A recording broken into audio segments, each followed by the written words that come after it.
नमस्कार, उत्तराखंड लाइव में आपका स्वागत है और मैं हूं आपके साथ एकता। आइए बढ़ते हैं खबरों की ओर। प्रधानमंत्री नरेंद्र मोदी ने आज छात्रों से सीधा संवाद किया। परीक्षा पर चर्चा कार्यक्रम में प्रधानमंत्री ने बच्चों के सवालों का सीधा जवाब दिया। मुख्यमंत्री पुष्कर सिंह धामी, शिक्षा मंत्री डॉक्टर धन सिंह रावत ने भी इस कार्यक्रम में प्रतिभाग किया। जवाहर नवोदय विद्यालय ननूरखेड़ा देहरादून में कार्यक्रम का आयोजन किया गया था। कार्यक्रम में बड़ी संख्या में स्कूली बच्चे भी उपस्थित रहे।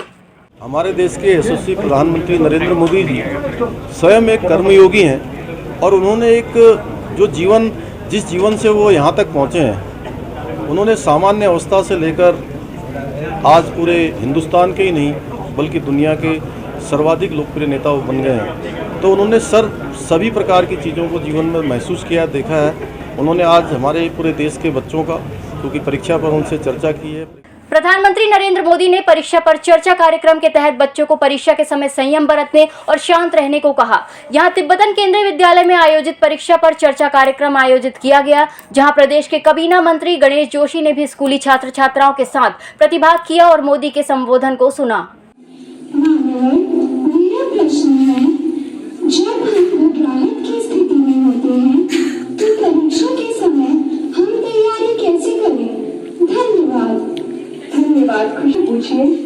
माननीय प्रधानमंत्री जी, आपके बृहद अनुभव एवं ज्ञानपूर्ण मार्गदर्शन की हम सब उत्सुकता से प्रतीक्षा कर रहे हैं। माननीय, आपके आशीर्वाद।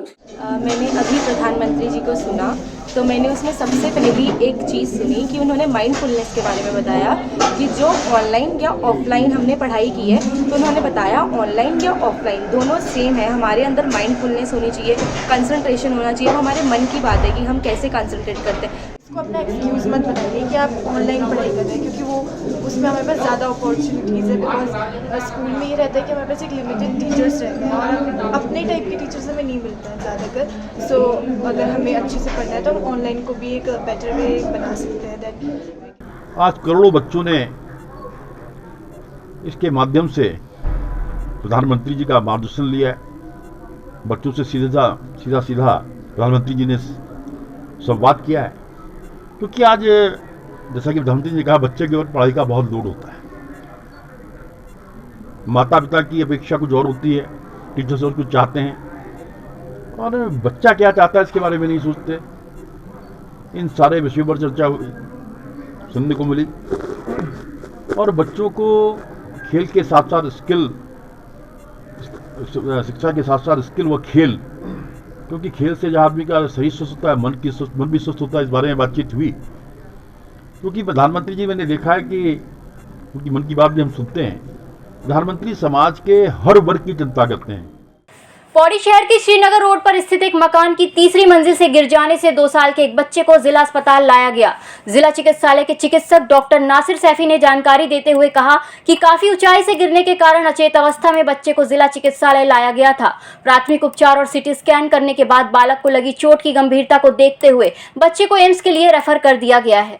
तो बच्चा हमारे पास में है, अनकॉन्शियस था उस टाइम पे, तो हमने उसको फर्स्ट एड दिया है अपने साइड से। हमारे पास में जो बेस्ट इन्वेस्टिगेशन थी उसमें हमने एक सीटी कराया है।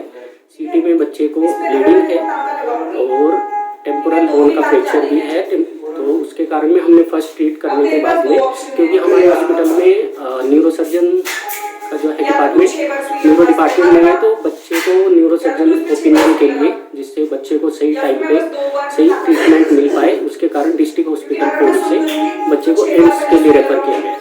नई सरकार बनते ही प्रदेश हित में कई अहम फैसले हो रहे हैं। जहां मंत्री एक्शन मोड में नजर आ रहे हैं, तो अब मुख्य सचिव ने भी सचिवालय के सारे काम ऑनलाइन करने की पहल शुरू कर दी है। जल्द ही सचिवालय को फाइलों के बोझ से मुक्ति मिल जाएगी और सभी काम ऑनलाइन ही किए जाएंगे। सभी माननीय मंत्री जी गणों को आवास आवंटन का कार्य पूरा कर लिया गया है और अधिकांश लोगों ने खाली भी कर दिया है। और उसमें अब हम जो भी रंग रोगन का काम होता है, पेंटिंग वगैरह का काम होता है, मरम्मत का कार्य होता है, वो करा रहे हैं और इसके बाद माननीय मंत्री जी शिफ्ट हो जाएंगे। तत्कालीन व्यवस्था क्या है जहाँ पे? वैकल्पिक व्यवस्था है हमारे पास, बीजापुर गेस्ट हाउस में है, ऑफिस तंत्र शासन में है, तो उनकी सुविधानुसार हम व्यवस्था कर ले रहे हैं। ऐसी कोई दिक्कत नहीं है। Thank you.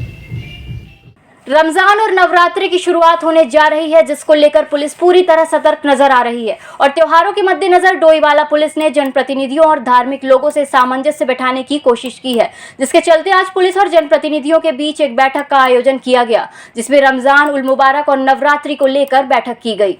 आगामी जो रमजान और नवरात्रे हैं, इनमें हमने सभी जनप्रतिनिधि संभ्रांत लोगों की मीटिंग ली और मीटिंग में ये बताया गया कि विगत वर्षों की भांति भी शांतिपूर्ण ढंग से अपने त्यौहार को मनाएंगे। जहाँ कहीं भी, जैसे अभी त्यौहार में थोड़ा बाज़ार में भीड़ वगैरह रहती है, उसमें पूरी पुलिस बल की हमने ड्यूटियाँ लगा दी हैं ताकि किसी को कोई आने जाने में दिक्कत ना हो।